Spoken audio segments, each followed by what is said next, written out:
Bismillahirrahmanirrahim. Assalamualaikum warahmatullahi wabarakatuh.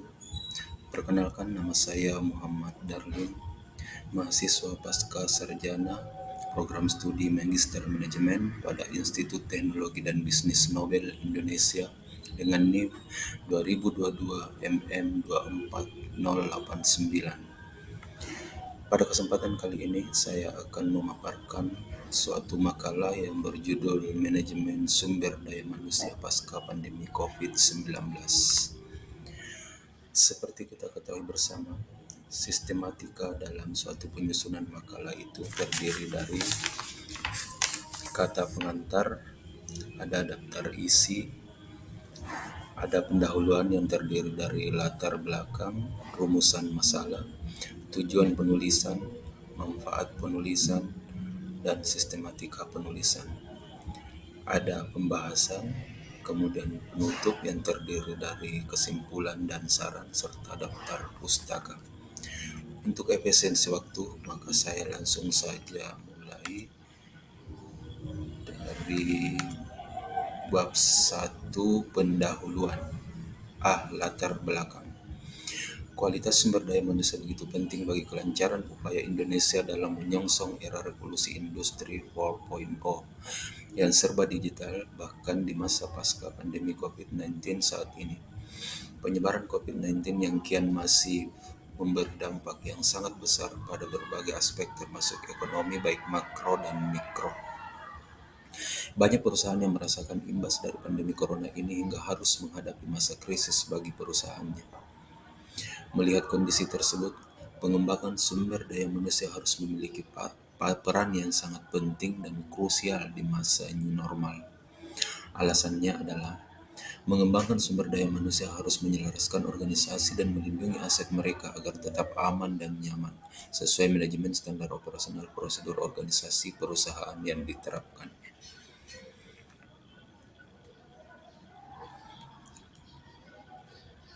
Next.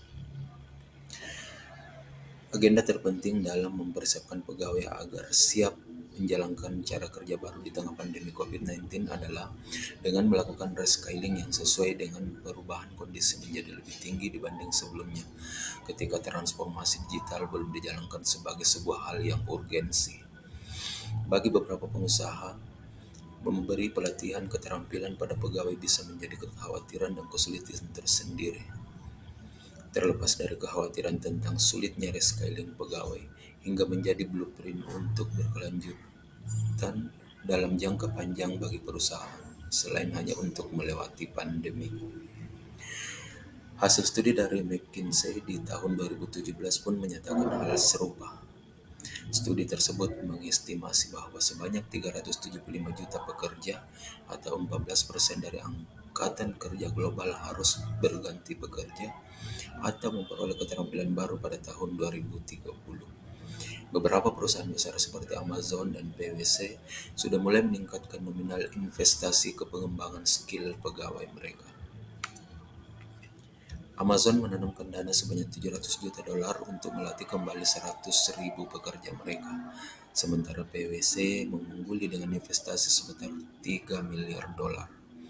Sekarang adalah waktu yang tepat bagi perusahaan untuk melipat gandakan anggaran pembelajaran dan membangun komitmen untuk melakukan reskilling. Pengembangan kapabilitas akan memperkuat dan mempersiapkan perusahaan untuk menghadapi tantangan yang akan di masa depan. Banyak perusahaan yang sudah menyadari kebutuhan untuk melakukan reskilling pegawai mereka, bahkan jauh sebelum pandemi terjadi. Laporan yang dipublikasikan oleh International Labour Organization atau ILO tahun 2019 menunjukkan bahwa skill yang ada saat ini tidak akan cocok dengan pekerjaan di masa depan, dan skill yang baru diperoleh bisa dengan cepat menjadi usang. Manajemen sumber daya manusia adalah manajemen tanggung jawab untuk produktivitas dan hubungan konstruktif organisasi dengan pegawainya. Purnomo Putri dan Rosida 2017. Next. B. Rumusan masalah. Berdasarkan latar belakang yang telah dipaparkan, maka rumusan masalah pada makalah ini adalah seberapa besarkah pengaruh reskilling pegawai pada masa pandemi bagi suatu perusahaan agar dapat menghadapi tantangan di masa depan. C. Tujuan penulisan. untuk menjelaskan seberapa pentingnya reskilling pegawai pada masa pandemi bagi suatu perusahaan agar dapat menghadapi tantangan di masa depan. Next, D. Manfaat penulisan.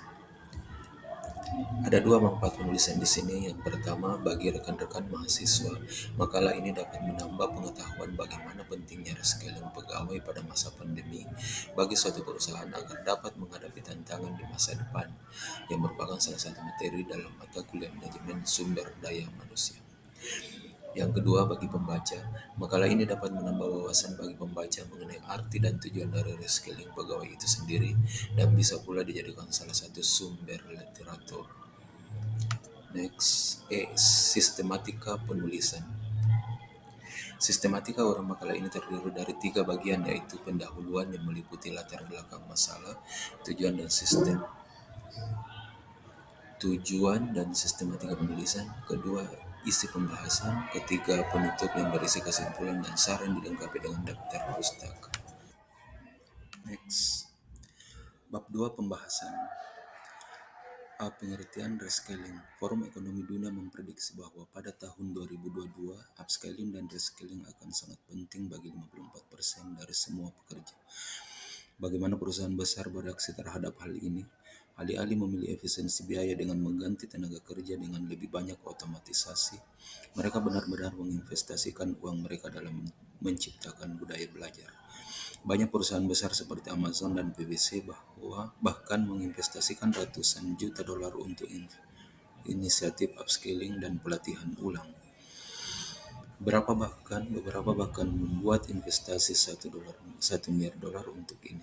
Upskilling dan reskilling. Mengapa banyak perusahaan berani berinvestasi sebanyak itu untuk pelatihan dan pembelajaran? Mengapa upskilling dan reskilling penting? Untuk menjawab pertanyaan-pertanyaan ini, kita harus mulai dengan membedakan keduanya. Next. Sederhananya, upskilling pada dasarnya meningkatkan keterampilan karyawan. Contoh upskilling adalah memberikan insentif kepada anggota tim TI untuk menghadir lokakarya pengkodean lanjutan. Upskilling seperti ini akan menguntungkan perusahaan dan karyawan. Perusahaan mendapatkan sumber daya manusia yang lebih baik dan karyawan bisa mendapatkan pengaruh dalam hal keterampilan dan pengembangan karir. Di sisi lain, reskilling juga berarti mempelajari keterampilan baru, tetapi keterampilan baru ini sebagian besar tidak terlalu terkait dengan keterampilan yang dimiliki karyawan saat ini. Next, B. Tujuan reskilling. Tujuan dari reskilling adalah untuk mengambil pekerjaan atau posisi baru yang membutuhkan seperangkat keterampilan baru. Reskilling tidak harus selalu tentang rotasi karyawan. Ini juga bisa berarti mempersiapkan karyawan untuk tantangan di masa depan. Contoh dari ini adalah bagaimana Scandinavian Airlines memberikan pelatihan medis kepada staf mereka ketika pandemi pertama kali melanda pada tahun 2020, yang memungkinkan mereka untuk bekerja di sektor perawatan kesehatan. Upskilling dan reskilling dapat membawa banyak manfaat bagi perusahaan. Itulah sebabnya banyak perusahaan besar menghabiskan banyak uang untuk program pelatihan. Upskilling dan reskilling dapat membangun ketahanan perusahaan karena staf akan lebih dilengkapi dengan keterampilan yang relevan untuk menangani masalah yang muncul. Manfaat kedua dari upskilling dan reskilling adalah menjaga orang-orang berharga di perusahaan Anda sambil mempertahankan solidaritas tim. Pada akhirnya, upskilling dan reskilling mungkin tampak tidak perlu, tetapi berinvestasi dalam program pembelajaran dapat membantu perusahaan Anda bertahan dan menavigasi melalui berbagai jenis krisis. Next. Bab 3 penutup. Kesimpulan. Upskilling dan reskilling membantu perusahaan menjadi lebih siap untuk tantangan apapun, mempertahankan bakat terbaik sambil berpotensi menemukan yang tersembunyi pada saat yang sama, dan menghemat banyak biaya yang tidak perlu. Mulai pembelajaran mungkin sering diremehkan karena tidak membawa manfaat langsung, tetapi jelas bahwa program upskilling dan reskilling benar-benar dapat menyelamatkan perusahaan. B. Saran. Penulis berharap makalah ini dapat menambah wawasan bagi seluruh mahasiswa, khususnya para pembaca, agar tergugah untuk terus dapat meningkatkan kualitas sumber daya manusia dalam usahanya, dan dapat menambah pengetahuan bagi rekan-rekan mahasiswa. Demi penyempurnaan makalah ini, diharapkan kritik dan saran yang konstruktif. Selanjutnya daftar pustaka. Hendro Puspito SE, MPSDM, seorang pengusaha dan mahasiswa program Doktor Pengembangan Sumber Daya Manusia Sekolah Pascasarjana Universitas Airlangga. Yang kedua Siagian Sondang P, 2006, Manajemen Sumber Daya Manusia cetakan ke-13, Bumi Aksara Jakarta. Terima kasih. Demikianlah makalah yang saya paparkan. Kritik dan saran sangat saya harapkan. Mohon maaf atas segala kekurangan. Wassalamualaikum warahmatullahi wabarakatuh.